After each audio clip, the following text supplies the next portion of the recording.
With the launch of the Parliamentary Caucus, the government of Zimbabwe is moving towards complete inclusivity.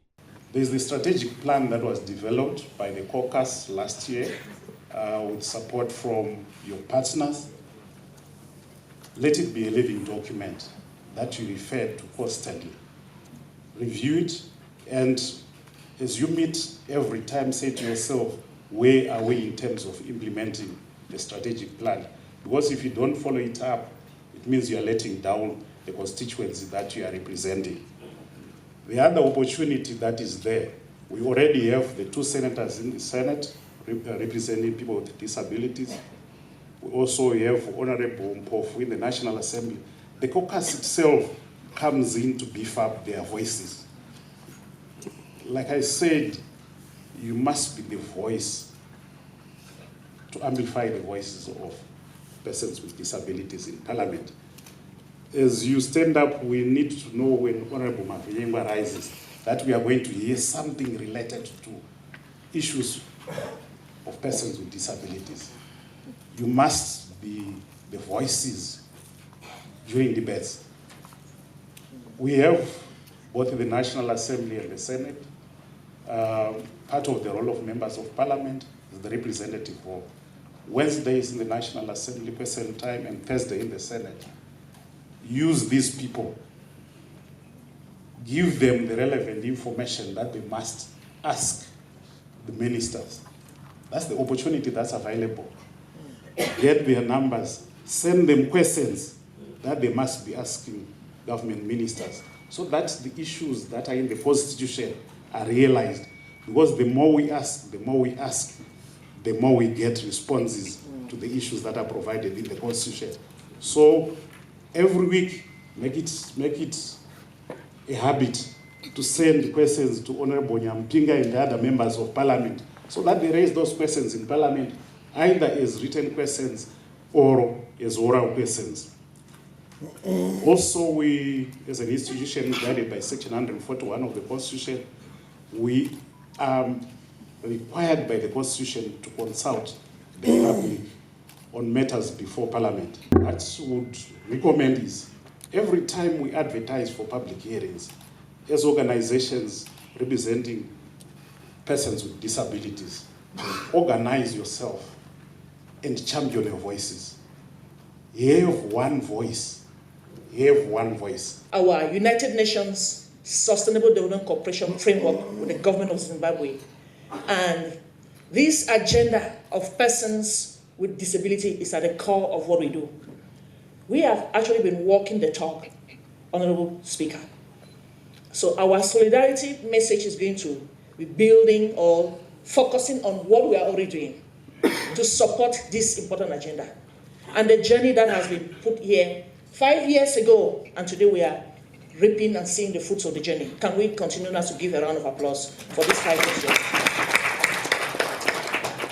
So on behalf of the United Nations family, Honorable Speaker, we are very, very honored to be part of this journey.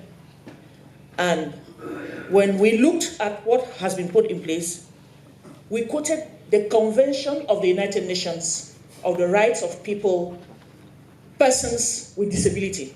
And I was searching, my colleagues are there, they'll really attest to this.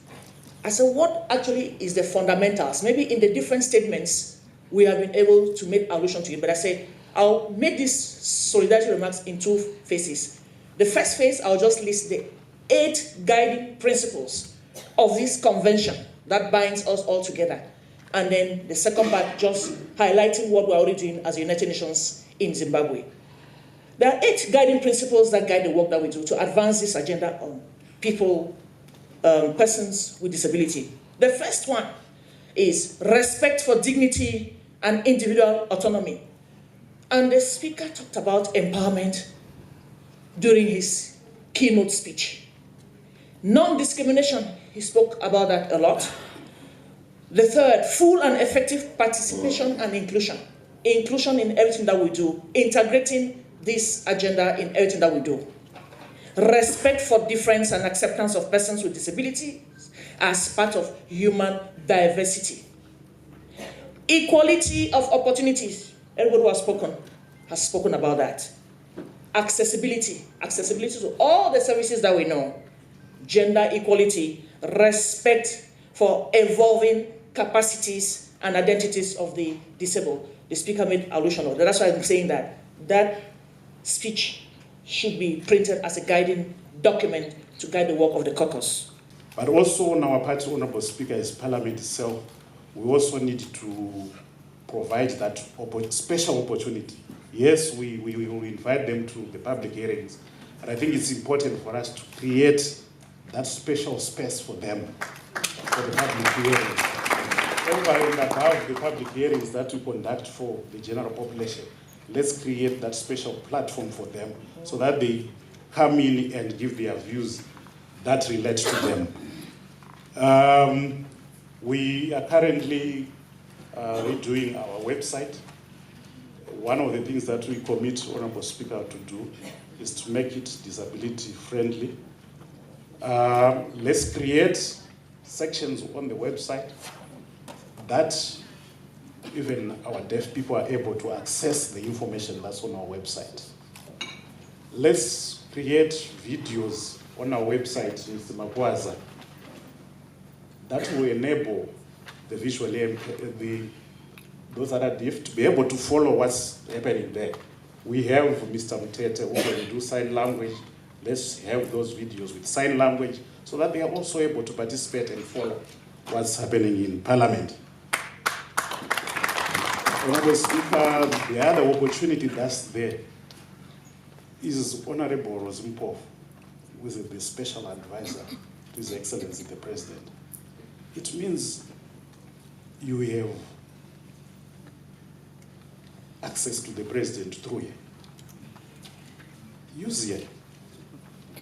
The MPs in this caucus, the two MPs representing persons with disabilities, use that opportunity because he has access to the President. And the President is a listening President. You testified, Honorable Sheen, that when he came into office, one of the first things that he did was to organize a conference for persons with disabilities. It shows we have a president who appreciates issues of disability. Let's use it. He has a mantra that leaving no place, no person, no place behind. You know how powerful that statement is. Achitambaeka, urinena